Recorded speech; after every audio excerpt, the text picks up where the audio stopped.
One thing I wanted to ask you about is I saw that you were reaching out to Faze Rain when he was going through his struggles with opiates, which I'm not sure exactly where he is on that in right now, like current times, how well he's doing. But you know, you had your own struggles with lean and everything. What made you want to reach out to him, and how often do you find yourself doing that? Since there's obviously a fucking huge opiate crisis in America. Fuck, man. So Norton is like my unofficial son, nephew, what do you want to call it? I don't think I'm past big homie because I'm old enough to be his dad, legitimately, right? We became friends. My cousin, who runs the regular business of the jewelry business, decided like, hey man, we're gonna make this Faze chain, blah blah, whatever. I was like, okay, am I doing it? He was like, no, we'll do it. I was like, okay, cool. That he wanted to meet me. So we meet at this restaurant in downtown. Boom, him and this guy Tico, and a great guy. I love him. I'm a member of Faze Clan, right? So love these guys. Boom, and we're hanging out. And for some reason, Norton just took a liking to me. I guess he looked up to me certain things, and I didn't know. I think he found some old footage of all my lean days and posted the pictures, all that shit and everything. And I searched Ben Baller lean on YouTube, and I couldn't find any like cool Ben Baller lean footage, unfortunately. All that shit's deleted. It was probably deleted like around 2011, I would love to see 12. you flexing some pints. That'd be fucking hilarious. I mean, bro, I posted, mad pints, right? I posted one thing and it was a huge thing. I just want to see you fucking flexing like 14 pints. Oh, dude, I had so many. So going on, he hit me up, and even my assistant. How long ago was that you went over to drop off? 2 weeks ago. Yeah, so like, he's better. He has nerve damage now, so it's driving him crazy, and that's creating some more mental issues, and he's already like, kind of in a state of depression a little bit for whatever reason that I don't want to discuss, but right. He's good, and I try to help him out, and I say, hey, listen, just understand this. This right here, there's no happy ending to this story right here. You will die. Talking about my best friend of my entire life, Jonas, founder of LRG. He died. You talk about these things. One thing that I did realize is when I posted that lean photo way back, that was, I don't know, maybe 4 years ago, I didn't think it was going to get that many comments, that many people commenting here and there. And one person who reached out to me now that I'm pretty bummed out about is Juice Wrld. Wow. And he goes, yo, let me ask you a question. And I was like, oh, here we go. What chain, what watch, like what? And he goes, no, big homie, how did you kick lean? And I was like, dog, man, I know this sounds stupid as fuck, but I just kind of slowly, obviously tapered down. That was one thing. Number two, I started to taper down enough to where I was cool with drinking Sprite. I started eating a lot of Jolly Ranchers, a heavy amount of sugar. Because you're still hooked on the sugar, regardless. I was eating a lot of Jolly Ranchers and a lot of sugar to get my mind off of things. Boom. Have flashbacks. Boom. You have to drink a shitload of Pedialyte because you're going to have diarrhea. You're going to be pissing out of your ass. There's all kinds of stuff. And I went through all of it. I mean, and that's how, but then at the same time, you're going to have to slightly maybe take painkillers to lean off of the fucking codeine and the pain part of it. And then eventually to the point where you finally get to Tylenol. At least Tylenol can kind of, but then acetaminophen, too much of that, it fucking kill you, right? Fuck your liver up. So I'll just kind of break it down. I was like, well, what's up? And he's like, man, I got a problem, like, fuck, man, I'm a big homie, I need some help.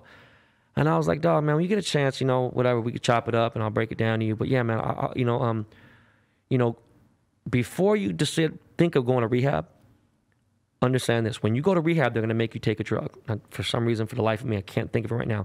But that drug blocks your serotonin level, blocks everything. So let's just say, for instance, you took a gigantic dose of fentanyl or Oxycontin, whatever, it would do nothing to you. Because that thing has blocked all the fucking things in your brain for you to accept that drug. The problem is when you get out of rehab, if you relapse, your chance of dying or getting way worse is a lot better. You know what I'm saying? So I'm like, I tell people, hey man, rehab, for drinking all that, whatever, for drugs, it's a very, very special thing. You have to stop it forever. Opiates, you know what I'm saying? Like that shit's got to stop, right. Period. And I've had too many people that I know have died from it. So when I told Norton that, I had to keep expressing every day. It's like, hey man, you know what, dude? Guess what? You're blessed. You're good. If you put yourself on on a scale of, how people are doing in the world, not Canada, where you're from, not America, not LA, it's how you're doing. Like, bro, you're going to be up here and you're going to realize that most of the world is down here.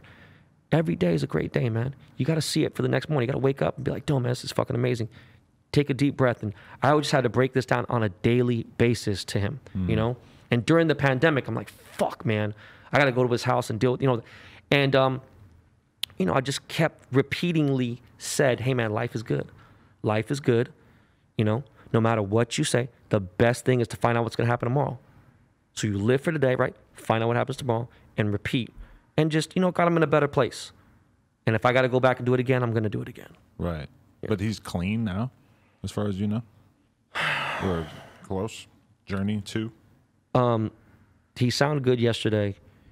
Yeah, he didn't sound like he was, I don't know, man. You know, it's he sound like he's in a good place. I've been in that position in my life where there was somebody close to me who was clearly, you know, dealing with some pretty serious addiction issues, whether it was alcohol or opiates or whatever. And then I've also been in the position of not doing enough, and then they die, and then you feel like shit about it. I wasn't laughing about that. I thought about something totally different. So I don't want to put people like you're a fucking dick. It's okay. You can laugh at my pain, Ben. No. I was thinking about Black China, but go on. Okay. Oh yeah, shout out to her. But I mean, it's a tough decision because on one hand, if you know somebody who's struggling with addiction, chances are that if you try to push them in the direction of getting help and they're not ready to get help, that you're talking to deaf ears. It is. But also, it could be dangerous too. Right. You know? Not just dangerous from, you know, them pushing you and not thinking about it and just going deaf ears, but they go and they weren't, I know it sounds crazy, but they weren't ready to go. So, you know, every day is just a fucked up situation. I mean, I don't know, man. With rehab now, when I see them, these guys are making so much fucking money at rehab. It's ridiculous. They're making, rehab ain't cheap, bro. Rehab be like fucking 50 grand, 60 grand, 100 grand, but it's not cheap, like, especially how long you got to be there. Right. It's you know, they have a process, whatever, would it be 2-step, 3-step, 8-step, 12-step process. They get their money, get you, boom. Not saying they don't care about you. I'm just saying if they cared so much, it'd be a lot less money. Right.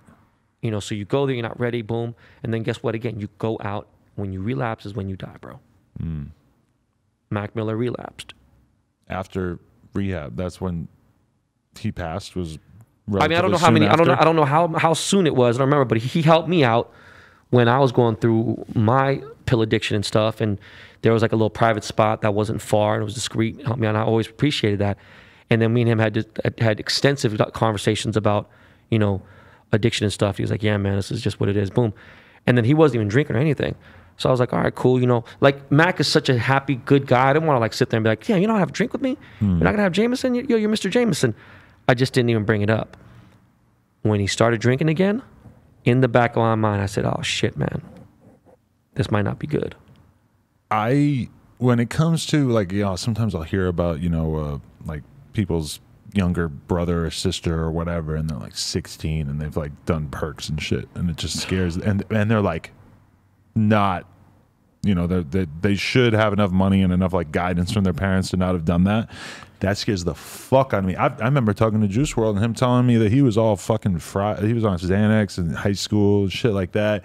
That is one thing that I would be so upset if my kid was fucking around with pills at a young age, that, or really even like, you know, any age. I would be so upset that it's like, I don't know what I would do. I don't know. I would, you got to join the military or something. The crazy thing is you could hide pills so easily. Right.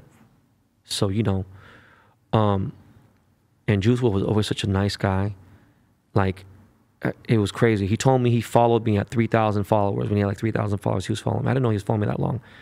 And then he had that song, the Dreams, Lucid Dreams, whatever it was.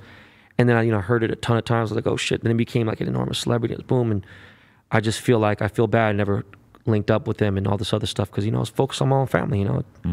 If everyone took care of their own direct responsibility, this world would be a different place. Yeah. I mean, it's just scary as fuck when you think about the Juice Wrld thing, because it's, I mean, this is like 8-9 years after ASAP Yams. Right. And even ASAP Yams is many, you know, what, like 15, or not 15, but like 10 years after Pimp C. I mean, we've just seen this so many times, and it makes you feel like there's no solution in sight for getting this stuff for kids to stop thinking that it's this cool rite of passage that they have to go through in their life. Well, like, look, Future said that he doesn't even do drugs like that, right? Just talks, he just raps about them, which is kind of weird. With Juice Wrld, from the situation that obviously the story said that he was trying to hide them, right? That's why he took so many pills. Bibby, for the record, denied that in the most recent Vlad interview, or at least through some skepticism. Oh, okay, I didn't know. So I'm not sure exactly if I believe that. Right. So I don't know. I'm just saying, like, I if he was trying to hide a shitload of pills, it also doesn't make any sense because why would you digest them? It's the worst thing you could do possibly. You know. That's what I didn't get about it, is like if there's gonna be a Fed case for having all this illegal shit on the plane, then the fucking 6 Percocets in your pocket are gonna be the last concern. Not to mention throw them on the ground. Say they weren't yours. True. Okay, you're the famous dude here. Like you, everybody else is gonna take the charge with the 6 perks. Right. So right. you don't have to, right? I don't know. No, you're right. I just never really. I was happy when I saw that Bibby said that he didn't think that was true, because I always thought that it didn't make any sense, and I just That's what I thought too, though. Yeah. Especially, I mean, bro. So you used to fuck with pills then? Juice Wrld? You? Oh, I mean, I used to take Xans and fucking a little bit of. I actually never really. I took like half a perk one time. I used to take a bunch of Xans though. Oh, okay. So you go ahead. Sorry. I mean, it's not a good way to live your life. But also, when I first got into doing these podcasts, I can't really like understate how common and popular it was to do Xanax, like in LA, like on Melrose, that whole like scene, like it was just like so unbelievably normal. Like people are giving me Xans like from the beginning of opening that store. It was totally normal, and my dumb ass was taking them, which is, I mean, I'm lucky I didn't have something happen to me. You have to understand, dude. Ah, fuck. What? I got a cramp. Oh, you got a cramp. I thought you hit your knee or something. My entire life. What'd you say? I thought you hit your knee. Dude, the cramp shit sucks. Oh my god, it's the first time I've had a cramp in like 10 years. Oh, I haven't woke up and had a cramp in my sleep in a long time, but I've had that happen to me in the past, and it's a horrible experience. Oh my god. That was fucked up. Now Laura's working out her legs like she thinks she might have a cramp as well. Hold on. I'm gonna try to finish this motherfucker. God damn, that shit hurt. Damn, that's some crazy shit. Yeah. What I was gonna say was real quick is Xanax is such, people don't get this about Xanax. If you take it for a period of time, like let's say for instance you take it for more than 30 days or 60 days. Okay, let's just say you take it more than 60 days. Take a little bar here and there. If you don't take it for the pretty much the rest of your life until you get professional help, you will have severe seizures. Right. From the withdrawals. It's the only one that does that. It's fucking vicious. Like I can deal with, like, when you don't take painkillers and opiates and stuff, you'll have diarrhea, you have stomach issues, blah, blah, whatever. Eventually, as much as it sucks, you can see how the other shit, it'll give you fucking seizures, it'll give you anxiety, it'll make you fuck you up. Xanax is a vicious drug, dude. Right. Yeah, you were bad with that for a while?